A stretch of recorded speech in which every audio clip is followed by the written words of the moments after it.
route pour une réunion de famille. Mon mari est devenu pâle et a murmuré « Fais demi-tour, tout de suite ». J'étais stupéfaite. « Pourquoi ? Fais demi-tour, s'il te plaît. » Je lui ai fait confiance et cela nous a sauvés. Quand j'ai découvert pourquoi, je n'ai plus jamais revu mes parents de la même manière. Le plan était simple. Partir tôt, grignoter à l'arrière, café à l'avant, rouler quelques heures, traverser la frontière canadienne, serrer des gens que je n'avais pas vus depuis un moment dans mes bras et faire semblant de savourer une salade de pommes de terre. Ça allait être normal, à la limite de l'ennui, ce qui était honnêtement le but. Je conduisais. Je le fais toujours, surtout parce que je déteste que mon mari freine à la dernière seconde, et aussi parce que le mal des transports est l'un de mes nombreux talents. Les enfants étaient à moitié conscients sur la banquette arrière, à moitié en train de regarder un dessin animé, à moitié en train de se disputer à propos de lignes invisibles tracées sur les coussins. Tous les 3, 5, 7 et 10 ans. Un petit désordre dans des coussins de nuque assortis. C'était bien. Pas magique, pas malheureux. Tout allait bien jusqu'à ce qu'ils le disent. Retourne-toi maintenant. Je n'ai pas réagi au début. Ou si, mais pas vraiment. J'ai ri, ou esquissé un sourire narquois. Un de ces réflexes qu'on a quand on croit que quelqu'un plaisante, mais pas assez drôle pour mériter un rire.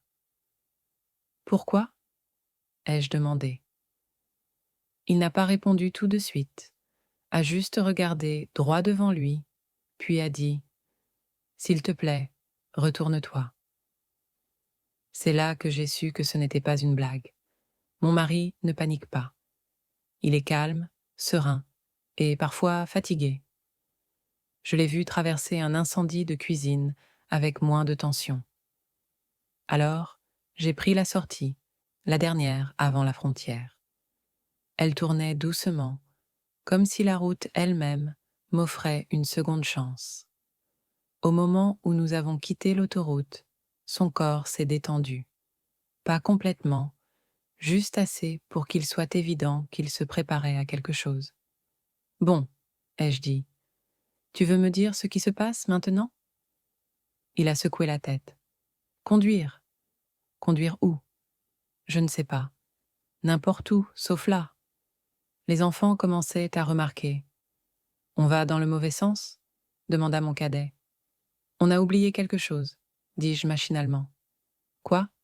Je te le dirai plus tard. » Le plus jeune intervint. « C'est un casse-croûte » Je ne répondis pas. Mon mari resta silencieux pendant un long moment. Nous roulâmes en silence. 20 minutes, peut-être plus.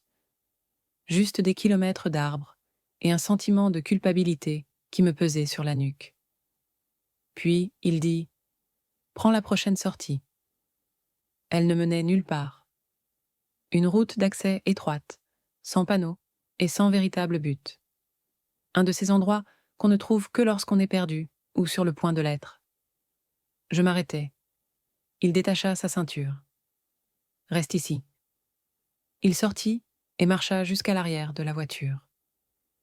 Je ne voyais rien d'où j'étais, alors je restais assise, là, à attendre. J'avais les mains moites. Mon cœur battait bizarrement, vite et fort, comme s'il savait quelque chose que j'ignorais. Au bout d'1 minute, le coffre se referma. Il revint à ma fenêtre. « Tu peux sortir ? Pourquoi ? J'ai besoin que tu le voies. » Il n'avait pas l'air en colère ni effrayé, juste fatigué et très, très sûr de lui. Je suis sortie. Il m'a accompagnée jusqu'à l'arrière de la voiture et a ouvert le coffre. Il n'a rien dit, il a juste pointé du doigt. J'ai regardé, puis j'ai oublié comment respirer. Je n'avais pas peur. Pas encore. La peur était toujours là. Ce que j'ai ressenti à ce moment-là était quelque chose de plus lent, de plus lourd, comme une chute à travers le plancher de ma propre vie. Je n'y ai pas touché. Je n'en avais pas besoin. Je savais juste qu'on était à un mauvais choix de tout perdre. Le plus drôle, c'est que je pensais être la responsable de la famille. Pas responsable au sens où je paie mes impôts et mets de la crème solaire, même si, oui, cela aussi, mais dans le sens où je pensais pouvoir être la personne stable. Celle qui n'explose pas, ne disparaît pas et ne ment pas pour le plaisir. Celle qui essaie. Celle qui propose de l'aide quand elle en a les moyens et qui fixe des limites quand elle ne le peut pas. Mais avec le recul, je veux dire, vraiment, je me rends compte qu'être le responsable dans ma famille, c'était comme être le chauffeur désigné dans un concours de démolition. Il ne voulait pas d'aide, il voulait une couverture, et je leur en ai donné pendant des années. Ça a commencé quand j'étais enfant. Mes parents étaient de ceux qui pensaient que bien vivre était une question d'image, pas d'argent. L'image. Si vous avez l'air d'avoir réussi, si vous paraissez généreux, si vos guirlandes de Noël étaient impeccables et que votre frigo contenait 5 sortes de moutarde, alors ça signifiait que vous alliez bien. Peu importe que vos cartes de crédit soient au maximum ou que le gaz soit.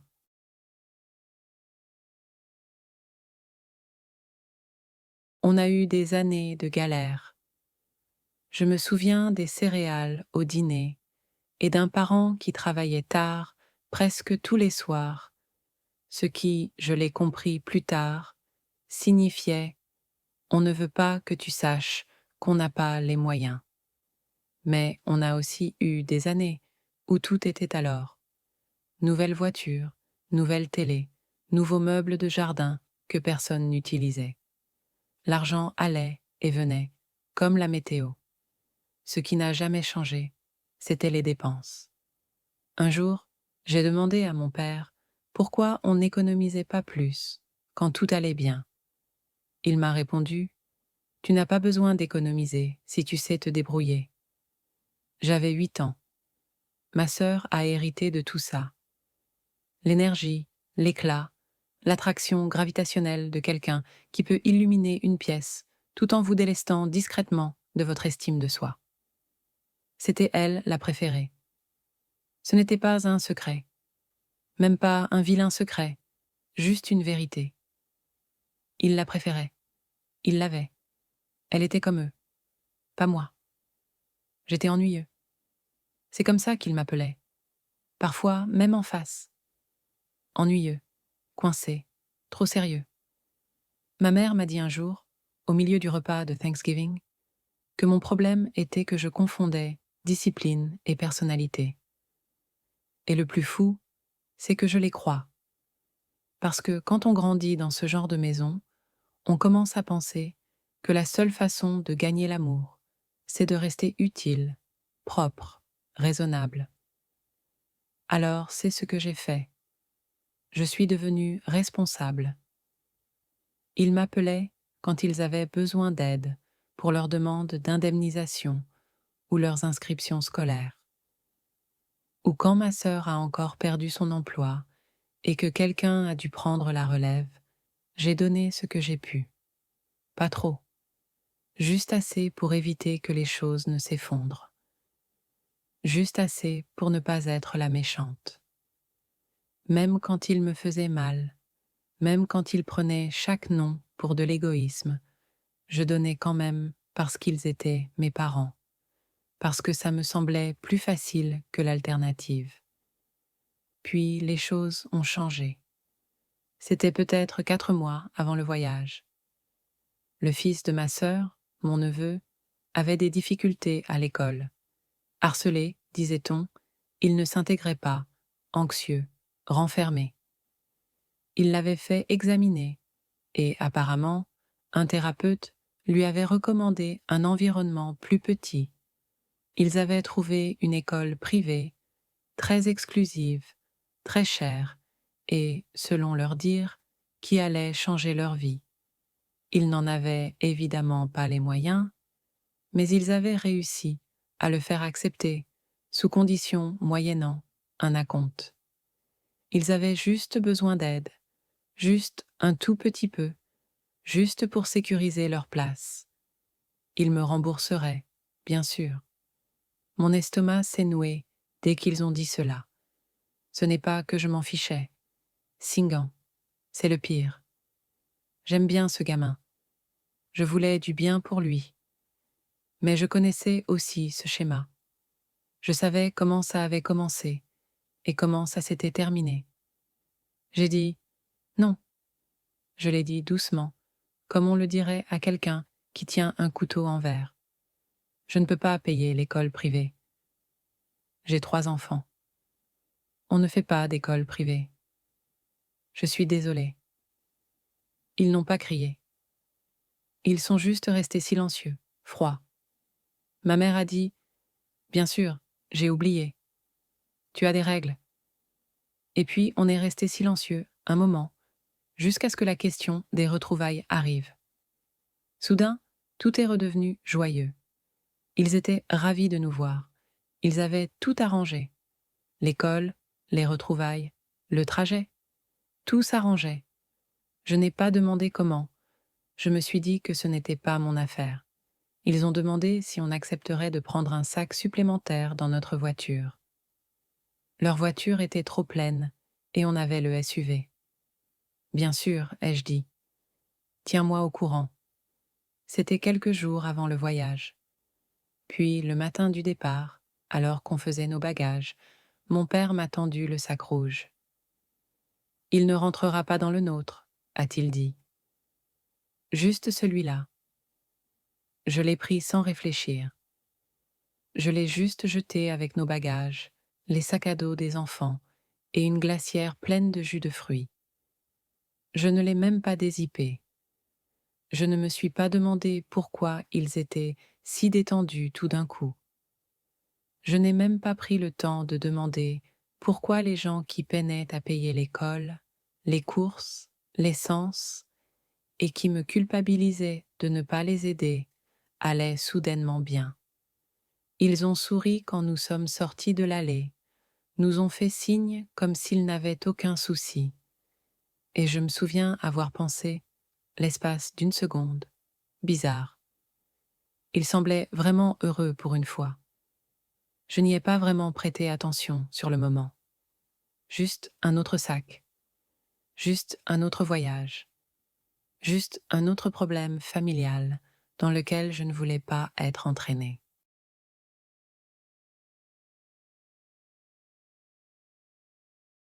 J'aurais peut-être dû poser plus de questions. J'étais peut-être trop naïve.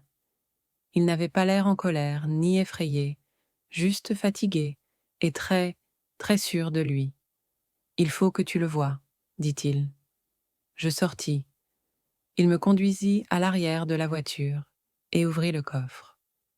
Il ne parla pas. Il dézippa juste mon blouson rouge et replia un sweatshirt. Et c'est là que tout s'arrêta. À l'intérieur, coincé entre des vêtements, fourré dans ce qui ressemblait à une trousse de toilette d'enfant, scellé dans du plastique, se trouvaient des paquets. Pas un seul. Pas particulièrement bien caché, juste là, sous des couches qui n'auraient trompé personne pendant plus de 5 secondes. Je le fixais, sans vraiment comprendre, puis tout à coup, tout à fait. Pas de médicaments, pas de vitamines, rien qui n'ait un but précis, qui n'inclut pas des menottes, des avocats ou des gros titres. Je ne parlais pas, je ne pouvais pas. Tous les muscles de ma poitrine se contractèrent. J'avais l'impression de me noyer dans un ralenti. Il ne dit pas « Regardez ce qu'ils ont fait ». Il n'a pas dit « C'est bien ce que je pensais ». Il a juste refermé le sac et laissé le silence finir sa phrase. J'ai reculé d'un pas. Le gravier a crissé sous mes chaussures comme s'il était ailleurs, comme s'il n'avait aucun lien avec quoi que ce soit de réel. Ils ont mis ça dans notre voiture, ai-je fini par dire. Ma voix était faible. Ils ont mis ça dans notre voiture, a-t-il hoché la tête. Avec les enfants, ai-je ajouté. Un autre hochement de tête. J'ai levé les yeux vers le ciel, pour une raison inconnue. Il était toujours bleu. On aurait dit que c'était encore une belle journée. Je détestais ça. Ça me semblait étrange, comme si le ciel n'avait pas reçu le message. Comment le savais-tu ? ai-je demandé. Il n'a pas répondu tout de suite. Il a juste fixé le coffre fermé, comme s'il était peut-être encore ouvert en dessous. Quand ils nous ont donné le sac, a-t-il finalement dit. Quelque chose dans leurs yeux, dans leur façon de sourire, comme si c'était déjà fait, comme s'ils étaient sûrs que ça marcherait. Il a haussé les épaules, puis a secoué la tête, comme s'il essayait de chasser ce souvenir. Je n'ai pas arrêté d'y penser pendant tout le trajet. Puis, juste avant la frontière, ça m'a frappé. Il m'a regardé. Je ne savais pas, mais je savais. Et c'était pire, d'une certaine manière, que quelqu'un d'autre l'ait vu, ce que je m'étais entraînée à ne pas voir. Je me suis retournée et suis retournée lentement au volant. Je suis montée, j'ai fermé la portière et je suis restée assise là 1 minute, laissant la chaleur pénétrer le pare-brise tandis que ma main tremblait. Puis j'ai démarré et j'ai démarré. Les enfants n'ont pas posé de questions cette fois. Ils étaient plongés dans un dessin animé. Ils avaient oublié le Canada, tante Karen et les cousins, et les petits sacs de jouets que j'avais préparés en cachette pour les retrouvailles. On a roulé un moment, autoroute, chemin secondaire, sans direction. Mon téléphone s'est mis à vibrer. D'abord c'était ma mère, puis mon père, puis encore. Je n'ai pas répondu. Lui non plus. On n'en avait pas besoin. On savait déjà ce qu'ils allaient me dire. Où es-tu ? Que s'est-il passé ? Tu vas bien ? Où est le sac ? Nous n'avons pas répondu. Nous avons continué notre route. L'écran s'allumait toutes les 2 minutes, comme une petite alarme. Finalement, nous avons bifurqué vers leur maison. C'était presque automatique, comme si nous étions sur des rails. Nous n'en avons pas parlé. Nous savions tous les deux ce qui devait se passer. Je me suis garée dans leur allée et me suis garée. La lumière du porche était toujours allumée depuis la veille, même si c'était le milieu de l'après-midi. Il est sorti le premier, a fait le tour du coffre. Je l'ai suivi. Nous n'avons rien dit. J'ai attrapé le paillasson, j'ai trouvé la clé, toujours là où elle était, collée au dos d'une fausse pierre que mon père avait achetée dans un catalogue qui vendait aussi des sifflets à serre et des grenouilles solaires. Il a ouvert la porte d'entrée. Nous sommes entrés. L'air sentait le vieux café et le nettoyant pour tapis. Nous avons déposé la poussière rouge juste dans le couloir.